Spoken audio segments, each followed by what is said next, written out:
Salut tout le monde! Dans ma dernière vidéo, qui si vous ne l'avez pas encore vue, je vous invite à la regarder pour comprendre cette vidéo-ci, je vous mets le lien ici. Je vous parlais de mon AVC que j'ai fait suite à une opération qui a mal tourné. En effet, cette opération, par une erreur médicale, m'a fait faire un AVC. Durant mon AVC, j'ai perdu plusieurs choses. J'ai eu des pertes moteurs, au visage, au bras, à la jambe. Tout mon côté droit ne pouvait plus fonctionner. Et j'ai eu aussi des pertes cérébrales. Je ne savais plus utiliser les mots, je n'avais plus de repères spatio-temporels, je ne pouvais plus lire à haute voix, je ne pouvais plus retenir un nom ou une date. Et tout ça, je vais vous raconter comment je l'ai récupéré.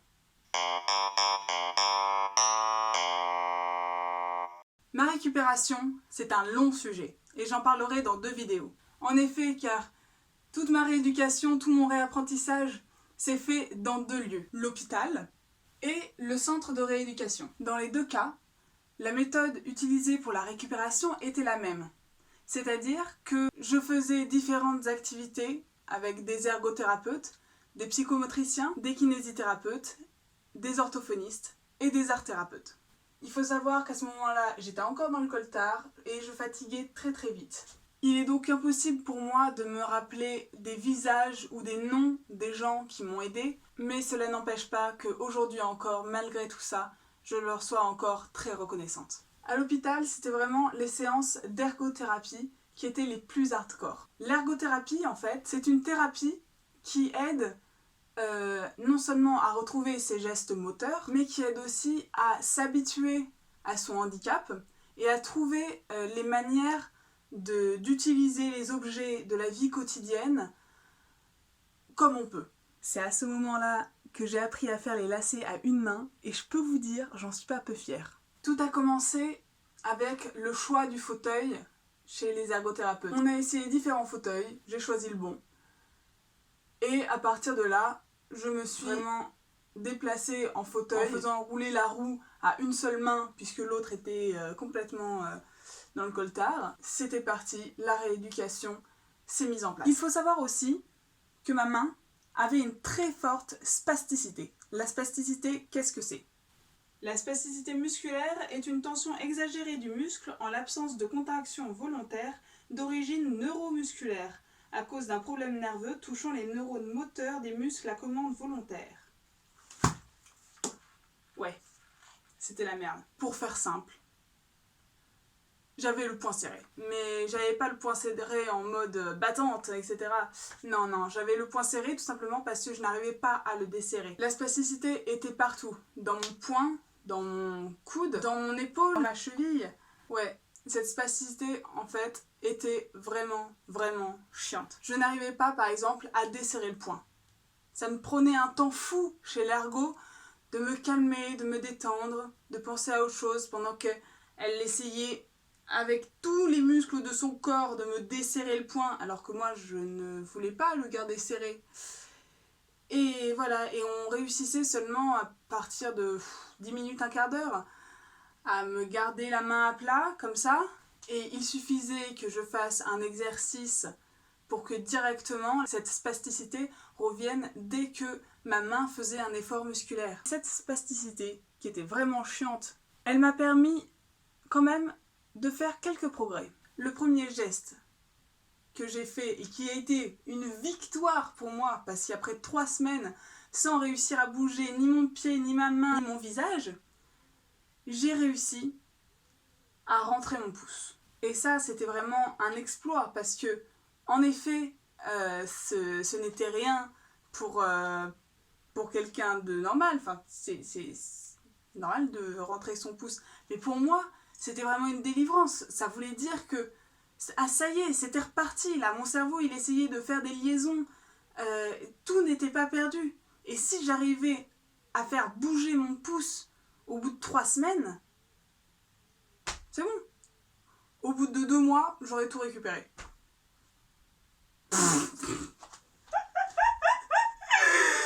La naïve! Oui, car en effet, j'avais fait des progrès. Il y a des gestes qui commençaient à se mettre en place. Je pouvais rentrer mon pouce, je pouvais ramener mon bras près de moi. Seulement, cette spasticité elle m'empêchait de faire l'inverse. Et étant donné que j'en avais une aussi à la cheville, elle me portait vraiment préjudice quand il s'agissait de la marche. Du coup, mon ergothérapeute, qui n'est pas la meilleure de toutes celles que j'ai eues, m'a dit d'un air complètement désolé: ah non mais là c'est plus possible, là il va falloir injecter de la botuline, hein. Sans botuline vous n'arriverez à rien là, il faut de la botuline, c'est obligatoire quoi, enfin... De toute façon vous ne retrouverez pas tout de votre main, mais on peut quand même essayer d'arranger les choses avec la botuline. Surtout, ne pas la frapper avec le poing plein de spasticité que tu as. Quand on me parlait botuline, la botuline, c'est le botox. C'est ce que les femmes riches et vieilles d'Hollywood ou je ne sais quoi s'injectent dans les joues pour paraître plus plastique. Donc moi, quand on me disait botuline, déjà, non seulement que la botuline est un des pires poisons qu'il puisse exister, hein, comme la ciguë, je voyais en fait ma main complètement gonflée, plastifiée, enfin j'avais une vision de ce truc, j'en avais vraiment peur quoi, je me disais non mais on va pas aller jusque là, enfin... Parce qu'il n'y avait personne pour me rassurer, pour me dire vraiment ce que c'était, on me disait juste il faut en injecter. Et moi personnellement, ayant vécu une première erreur durant mon opération, j'étais pas vraiment en confiance. Alors là, c'est un moment que j'aime beaucoup parce que après du coup cette séance d'ergothérapie, je suis rentrée, j'ai roulé jusqu'à ma chambre et j'ai fait quelque chose que je ne ferai plus jamais durant ma récupération. J'ai mis mes écouteurs, j'ai mis une musique triste, j'ai pris de la pâte à tartiner, je me suis mis devant la fenêtre et j'ai pleuré jusqu'à ce que ma pâte à tartiner en fait soit vide et que je me dise attends, est-ce que je serais pas en train de me prendre pour Bridget Jones? À ce moment-là, j'ai vraiment éclaté de rire. Enfin, c'était quand même cocasse quoi. J'étais là en train de regarder le ciel et les nuages. Non. Suite à ce moment d'émotion, Bridget Jones s'est repris. Et puis du coup, après, j'ai enchaîné sur un Netflix et j'ai essayé de penser à autre chose. Mais ouais, du coup, cette séance d'ergothérapie avec la femme qui souffre parce que du coup, ça prend du temps et qu'il faut absolument qu'on m'injecte de la botuline parce que sinon, je vais pas y arriver, etc. C'est pas péda, ça. S'ensuivent après les psychomotriciennes. Les psychomotriciennes, c'est simple. C'est celles qui me faisaient faire du sport pour mieux récupérer. À l'hôpital, j'ai surtout fait du vélo, en fait, pour récupérer et mes jambes et mes bras. Du coup, dans un premier temps, je n'arrivais pas à pousser sur mes deux bras ou à pousser sur mes deux jambes, puisqu'ils étaient inertes du côté droit. Du coup, ce qui se passait, c'est qu'on mettait de quoi attacher mon bras avec des scratchs et ma jambe, et je pédalais comme ça, mais mon côté droit bougeait aussi. Et ça, en fait, c'était dans le but de contrer mon cerveau, de le tromper, pour qu'il affiche 3-4 liaisons, là, et que ça se remette en route. Après ça, comment ne pas vous parler des séances de kiné. Les séances de kiné étaient avec les séances d'ergothérapie les plus fatigantes. Ça faisait bouger mes muscles, donc ça faisait bouger mes neurones, et ça, c'était vraiment très très fatigant. Les premières séances de kiné, je me souviens, j'étais allongée, et elle me disait de tout faire pour bouger mon bras droit, même si pour moi c'était complètement impossible, et elle le déplaçait en faisant du coup des gestes précis que j'étais censée faire. Quand un jour, j'ai réussi à faire un geste avec mon épaule. Et ça, si c'était pas une victoire. Bon, je n'y arrivais que lorsque j'étais allongée. Après ça, c'était vraiment compliqué de le faire plusieurs fois de suite. Mais ça y est, c'était reparti. Un moment assez fort aussi, ça a été le premier jour où j'ai pu marcher. Il faut vous mettre dans le contexte. J'avais toutes les motivations du monde pour marcher. J'en avais marre d'être en fauteuil, et puis franchement, je voulais retourner dans ma chambre à Blois qui est au 2e étage, Et ça, c'est un peu galère quand tout ce que tu sais faire, c'est ramper. Mais surtout, c'est du côté de mes parents que ça flippait grave. Pour vous dire, ils étaient en train de réfléchir à comment on pourrait aménager la maison pour faire en sorte que j'y sois avec un fauteuil et que ça ne me porte pas préjudice.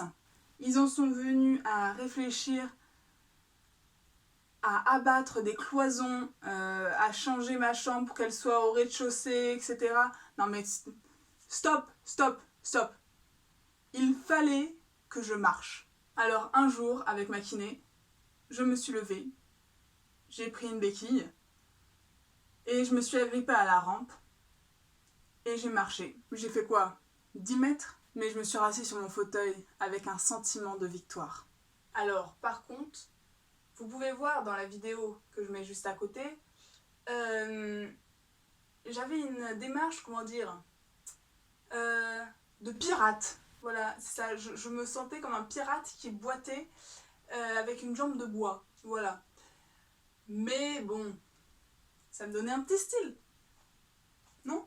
Aujourd'hui encore, d'ailleurs, je boite un petit peu lorsque je fais plus de 2 km à pied ou que je suis fatiguée ou que le froid revient, parce que le froid, ça fait renaître de la spasticité dans ma main, dans ma jambe. Mais qu'est-ce que je m'en fiche? Je marche sans béquille aujourd'hui. C'est génial! Après quoi, il y avait aussi les séances d'orthophonie.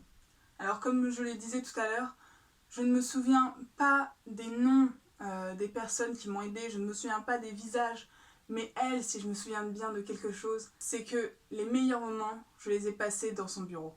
En fait, elle s'occupait de mon visage qui était à moitié immobilisé, et elle s'occupait bien sûr des problèmes que j'avais dans le cerveau pour me rappeler des trucs. Du coup, elle m'a fait faire de la lecture à voix haute. Putain. Oh, mais je galérais. Moi qui avais auparavant fait un service civique dans une école, mais même les CP, ils étaient plus doués que moi. Hein. On a travaillé aussi à la recherche de mots, je devais lui donner des synonymes. Mais... oh, c'était compliqué. Après, pour retrouver la motricité de mon visage, les exercices étaient intéressants. Je devais faire toutes sortes de grimaces pour simplement faire jouer les muscles de mon visage. J'ai également fait de l'art-thérapie. Art-thérapie, art avec un S, parce que il y a beaucoup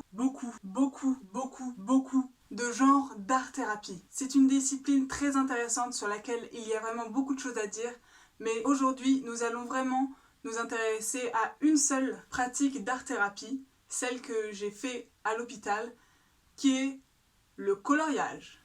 Alors, je sais que ça a l'air complètement anodin ce que je vais vous dire, mais je vous assure que le coloriage peut faire beaucoup de choses dans votre cerveau. En effet, c'est simple et donc facile d'accès, même quand on a la main avec laquelle on dessine d'habitude qui est à plat. Et c'est cette simplicité en fait qui va le rendre accessible à tous. De plus, le coloriage, contrairement au dessin, il ne s'agit pas d'avoir un savoir-faire, donc c'est accessible à tous. Ça demande de la concentration, de la réflexion, et tout ça, ça se fait en groupe. 5 ou 6 personnes autour de la table en train de colorier. Et ça crée des échanges. Je me souviens par exemple, un vieux monsieur qui m'avait demandé de lui passer un crayon rouge. Vous direz que c'est rien. Mais quand on est victime d'un accident quelques semaines plus tôt et que notre confiance en nous a baissé, les liens sociaux ne sont pas du tout les mêmes. Moi, j'avais vraiment très peur de m'adresser aux autres. Alors, le simple fait qu'il y ait cet échange pour un crayon, eh bien, c'était déjà un pas en avant. Alors, bien sûr, comment vous parler de la rééducation sans vous parler des gens qui étaient là tout autour de moi, les médecins, les autres patients qui étaient en rééducation avec moi et les infirmières, ces warriors. Il y a tellement de choses à dire sur ces personnes que tout ça, je veux le rassembler dans une seule vidéo. Avant qu'on se quitte, j'aimerais dire un grand merci à tous ceux qui ont réagi en m'envoyant des messages ou en me disant tout simplement ce que ma dernière vidéo leur a fait comme effet. Et franchement, je remercie toutes ces personnes parce que ça me donne de la motivation pour faire les autres vidéos. Sinon, prenez soin de vous, mangez du chocolat et à la prochaine. Cordialement les gens.